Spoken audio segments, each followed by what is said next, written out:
Revenue శాఖ గత ప్రభుత్వం ఆంధ్రప్రదేశ్ భూ హక్కు చట్టాన్ని సరైన జాగ్రత్తలు తీసుకోకుండా హడావిడిగా తీసుకొచ్చింది. ప్రజల నుండి వచ్చిన తీవ్రమైన ఒత్తిడి మేరకు ఈ చట్టాన్ని రద్దు చేసి భూ యాజమాన్యంపై ప్రజలకు ఉన్న భయాన్ని మా ప్రభుత్వం తొలగించింది. గ్రామ స్థాయిలో భూ సమస్యలను పరిష్కరించడానికి మా ప్రభుత్వం 17,403 గ్రామాలలో రెవెన్యూ సదస్సులను నిర్వహించి ఇప్పటి వరకు 90,315 అర్జీలను పరిష్కరించడం జరిగింది. సుమోటో కుల ధృవీకరణ విధానం ద్వారా రాష్ట్రంలోని అన్ని కుటుంబాలకు కుల ధృవీకరణ పత్రాలను ఆన్లైన్లో అందుబాటులో ఉంచడం జరిగింది. ఫ్రీహోల్డ్ భూముల పునఃపరిశీలన చేపట్టి పూర్తి చేశాం. రీసర్వే పూర్తయిన 6,688 గ్రామాలలో గ్రామ సభలను జరిపి ఫిర్యాదుల పరిష్కారానికి తాజా ప్రాదేశిక డేటాను నిర్వహించడం జరుగుతోంది. కార్మిక శాఖ దారిద్ర్య రేఖకు దిగువన ఉన్న కుటుంబాల భద్రత కోసం కుటుంబ యజమానికి చంద్రన్న బీమా పథకం అమలుకు సంబంధించిన విధి విధానాలను నిర్ణయించేందుకు వర్కింగ్ కమిటీ ఏర్పాటు చేశాం. గుంటూరు, శ్రీ సిటీ, కర్నూలు, పెనుగొండ, అచ్యుతాపురం, శ్రీకాకుళం మరియు నెల్లూరు జిల్లాలలో ఈఎస్ఐ ఆసుపత్రుల నిర్మాణానికి భూములను గుర్తించడం జరిగింది. తిరుపతిలో ఈఎస్ఐ ఆసుపత్రిని 50 నుండి 100 పడకలకు పెంచడానికి ఆమోదించడం జరిగింది. ఇతర విధానాలు గౌరవ ముఖ్యమంత్రి గారి మార్గదర్శకంలో ఈ కింద ముఖ్య విధానాలను మా ప్రభుత్వం తీసుకొస్తోంది. వైబిలిటీ గ్యాప్ ఫండింగ్ ఆర్థిక శాఖకు సంబంధించి కొన్ని కీలక అంశాలు ప్రస్తావించాలి అధ్యక్ష. బడ్జెట్ అనగానే రూపాయి రాక పోక, కేటాయింపులు, అప్పులు, ఆదాయం, ఖర్చులు, లోటు మిగులు, రెవెన్యూ వ్యయం, మూలధన వ్యయం ఇవి సామాన్యుడికి అర్థం కాని పడికట్టు పదాలు.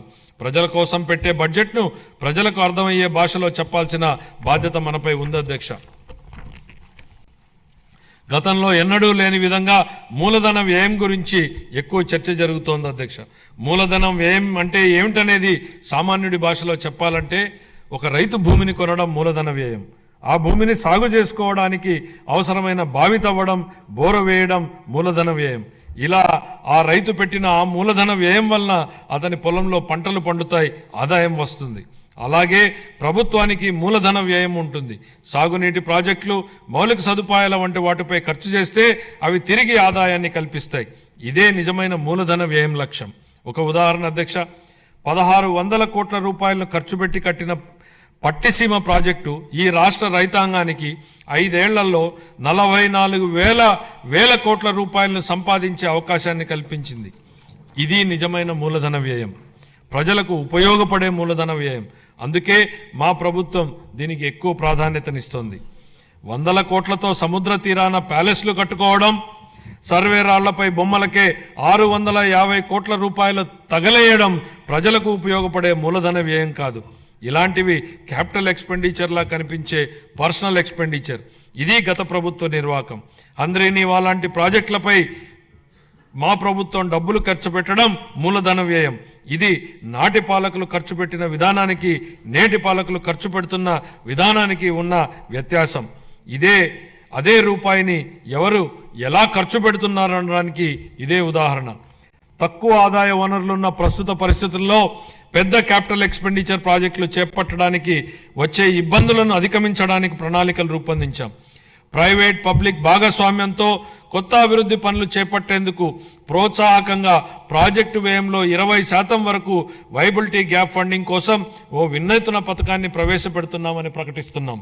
దీనికోసం 2,000 కోట్ల రూపాయల కార్పస్ ఫండ్ను ప్రతిపాదిస్తున్నాం. రియల్ టైం గవర్నెన్స్ గత ప్రభుత్వ హయాంలో పారదర్శక మరియు పాలనా సౌలభ్యం కొరబడ్డాయి.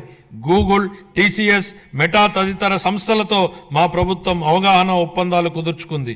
ఆరోగ్య సంరక్షణతో పాటు వివిధ రంగాలలో కృత్రిమ మేధస్సు వినియోగాన్ని వేగవంతం చేయడానికి గూగుల్ సంస్థతో కుదుర్చుకున్న అవగాహన ఒప్పందం రాష్ట్రంలో స్టార్టప్ వ్యవస్థకు మద్దతునిస్తుంది. మెటాతో కుదుర్చుకున్న అవగాహన ఒప్పందం ద్వారా 159 సేవలతో వాట్సాప్ గవర్నెన్స్ను ప్రారంభించడం జరిగింది. వాట్సాప్ గవర్నెన్స్తో వీలైనన్ని ఎక్కువ పౌర సేవలను అనుసంధానం చేసేందుకు మా ప్రభుత్వం ప్రయత్నిస్తోంది. మరో ముఖ్యమైన విషయం అధ్యక్ష, తెలుగు భాషాభివృద్ధి. ఆంధ్ర భోజుడుగా ప్రస్తుతించబడినటువంటి శ్రీ కృష్ణదేవరాయల వారి అమూల్యమైన పలుకుల్ని గుర్తు చేసుకుందాం. తెలుగుదేలయన్న దేశంబు తెలుగేను తెలుగు వల్లభుండ తెలుగుకొండ ఎల్ల నృపులు గొలవ ఎరుగవే బాసాడి దేశ భాషలందు తెలుగు లెస్స. గౌరవనీయులైన ముఖ్యమంత్రి గారి మార్గదర్శకంలో వచ్చే ఆర్థిక సంవత్సరంలో వినూత్న ఆలోచనలతో మా ప్రభుత్వం ముందుకు అడుగేస్తుంది. శతాబ్దాల నాటి గొప్ప సాహితీ సాంప్రదాయాన్ని కలిగిన ప్రాచీన తెలుగు భాష ఒకటి. భారతీయ సంస్కృతి, సాహిత్యం మరియు కళలకు తమ రచనల ద్వారా పలువురు తెలుగు కవులు, రచయితలు మరియు పండితులు చేసిన సేవ ఎలాంటిది. మన రాష్ట్ర సంస్కృతి వారసత్వాన్ని కాపాడటంలో మరియు ప్రచారం చేయడంలో తెలుగు భాషకున్న ప్రాముఖ్యతను మా ప్రభుత్వం గుర్తించింది. తెలుగు భాష అభివృద్ధి మరియు ప్రచారం కోసం 10 కోట్ల రూపాయల కేటాయింపును ప్రతిపాదిస్తున్నాను. నవోదయం అక్రమ మద్యం ఉత్పత్తిని నిర్మూలించడం కోసం 2016 సంవత్సరంలో అమలుపరచబడినటువంటి నవోదయం కార్యక్రమం విజయవంతమైంది. నేడు రాష్ట్రాన్ని అక్రమ మద్యం, మాదక ద్రవ్యాలు మరియు గంజాయి రహిత రాష్ట్రంగా మార్చాలనే ధ్యేయంతో మా ప్రభుత్వం నవోదయం 2.0 కార్యక్రమాన్ని ప్రారంభించింది. ఆల్కహాల్ డీ అడిక్షన్ కోసం పనిచేస్తున్న ప్రసిద్ధ సంస్థలతో కలిసి మా ప్రభుత్వం వ్యసనాల బారి నుండి ప్రజలను, ముఖ్యంగా యువతను రక్షించడానికి అవగాహన కార్యక్రమాలను విస్తృతంగా చేపట్టనుంది. ఈ కార్యక్రమానికి 10 కోట్ల రూపాయల కేటాయింపును ప్రతిపాదిస్తున్నాం. రతన్ టాటా ఇన్నోవేషన్ హబ్ను మా ప్రభుత్వం అమరావతిలో ఏర్పాటు చేయనుంది. దీని ద్వారా నూతన ఆవిష్కరణలను ప్రోత్సహించడం, పారిశ్రామిక వ్యవస్థలను ఏర్పాటు చేయడం మరియు స్టార్టప్లకు మార్గదర్శనం వహించడం జరుగుతుంది. ఈ హబ్ మరో 5 జోనల్ కేంద్రాలతో అనుసంధానించబడుతుంది. ప్రతి కేంద్రానికి ఒక ప్రముఖ వ్యాపార సమూహం మద్దతు లభించడం వల్ల అభివృద్ధి చెందుతున్న రంగాల్లో సాంకేతికత మరియు నైపుణ్యాభివృద్ధి సులభతరం కానున్నాయి. కాలుష్య రహిత ఆంధ్ర. దేశ రాజధాని ఢిల్లీలోని పరిస్థితిని చూస్తే కాలుష్య ప్రమాదం స్పష్టంగా కనపడుతుంది. మన రాష్ట్రం కాలుష్యం బారిన పడకుండా మా ప్రభుత్వం చర్యలు తీసుకుంటోంది. హరిత శక్తిని ప్రోత్సహించి మరియు రాష్ట్రంలో పచ్చదనాన్ని 50% పెంచడానికి ద్వారా మా ప్రభుత్వం కృషి చేస్తోంది. ఈ చర్యలతో మన ప్రభుత్వం నెట్ జీరో ఎకానమీగా మార్పు చెందడానికి మా ప్రభుత్వం కృషి చేస్తోంది. 23-24 ఖాతాలు. ఆంధ్రప్రదేశ్ అకౌంటెంట్ జనరల్ వారు ఖరారు చేసిన ఆర్థిక లెక్కల ప్రకారం 23-24 ఆర్థిక సంవత్సరానికి గాను రెవెన్యూ లోటు 38,682 కోట్ల రూపాయలు మరియు ద్రవ్యలోటు 62,719 కోట్ల రూపాయలుగా చెప్పడం జరిగింది. రాష్ట్ర స్థూల దేశీయ ఉత్పత్తిలో రెవెన్యూ లోటు మరియు ద్రవ్యలోటు వరుసగా 2.7% గాను 4.41% గాను ఉన్నాయి. 24-25కు సవరించిన అంచనాల ప్రకారం 24-25 ఆర్థిక సంవత్సరానికి రెవెన్యూ వ్యయం 2,24,342 కోట్ల రూపాయలు కాగా మూలధన వ్యయం 24,072 కోట్ల రూపాయలు. 24-25 ఆర్థిక సంవత్సరంలో రెవెన్యూ లోటు దాదాపు 48,311 కోట్లు కాగా ఇదే కాలానికి ద్రవ్యలోటు దాదాపు 73,362 కోట్ల రూపాయలు. ఇవి రాష్ట్ర స్థూల దేశీయ ఉత్పత్తిలో వరుసగా 3.1% గాను మరియు 4.57% గాను ఉన్నాయి. 25-26 బడ్జెట్ అంచనాలు.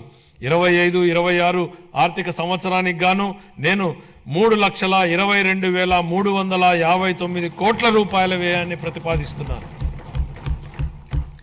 ఇందులో రెవెన్యూ వ్యయం అంచనా 2,51,162 కోట్ల రూపాయలు మరియు మూలధన వ్యయం అంచనా 40,635 కోట్ల రూపాయలు. ఇదే కాలానికి రెవెన్యూ లోటు 33,185 కోట్ల రూపాయలు మరియు ద్రవ్యలోటు 79,926 కోట్ల రూపాయలుగా ప్రతిపాదిస్తున్నాను.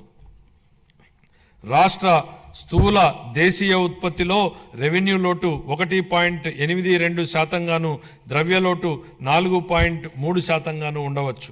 ముగింపు. గౌరవనీయ ముఖ్యమంత్రి శ్రీ నారా చంద్రబాబు నాయుడు గారి నాయకత్వంలో మన రాష్ట్రం ఆరోగ్యవంతమైన, సుసంపన్నమైన మరియు సంతోషకరమైన సమాజ నిర్మాణ దిశగా నూతన శకానికి నాంది పలుకుతోంది. హెల్తీ, వెల్తీ, హ్యాపీ స్టేట్ మా లక్ష్యం. స్వర్ణాంధ్ర 2047 ఎంతో ఆశావహం. ఇది కష్టతరమైనప్పటికీ సాధ్యమే.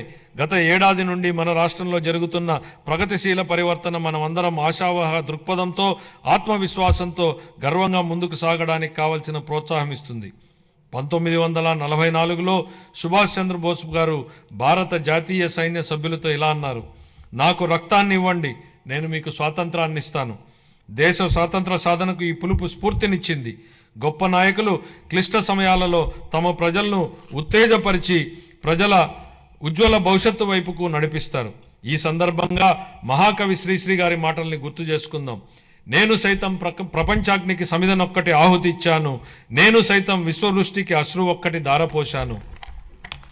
ఈ స్ఫూర్తితో గౌరవ ముఖ్యమంత్రి శ్రీ నారా చంద్రబాబు నాయుడు గారి నాయకత్వంలో మీరు మనమందరం మనవంతు తోడ్పాటు అందించి స్వర్ణాంధ్ర ప్రదేశ్ లక్ష్య సాధనను సాకారం చేసుకుందాం.